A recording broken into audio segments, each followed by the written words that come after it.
Good morning जय जगन्नाथ। मु आज टीएनस कंपनी रो उरी केयर पेस्ट विषय रे आपण मानकू कहवाकू जाउछि। मु एई पेस्ट धरछि आपण माने देखुथिबे। एई पेस्ट रो बहुत गुडिये काम अछि। ये दांत को शक्त और मजबूत करिवो। दांतर जे कोनोसी प्रकार रोग होइतिबो ये मूलरू विनाश करिवो। दांत हलदिया पड़िबा, पाटी गंधेइबा, मुंड बिंधिबा, एमती अनेक प्रकार रोग को से भल करिवो। आपण जदि व्रण होइछि ताना आपण कोन करिवे ना जो उषुम पानी आनिकी पेस्ट टिके गुळे देकी मुहर मारिबे। धीरे धीरे धीरे धीरे व्रण और दाग मुहर भी क्लियर हो जिवो।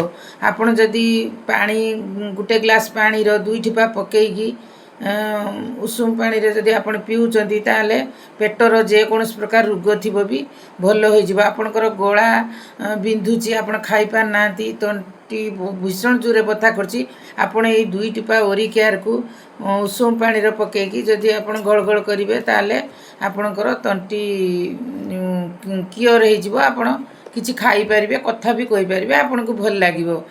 तेणु आपण दांतर जे कोनोसी प्रकार जदि कैंसर रोग होता है ताले ये उरी केयर ही आपनको भल करिवो। तेणु मार्केट रो जेते पेस्ट देखुचंती हमर उरी केयर होची नंबर 1 पेस्ट।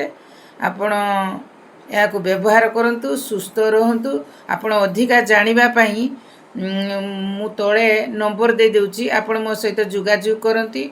रहुची। जय जगन्नाथ।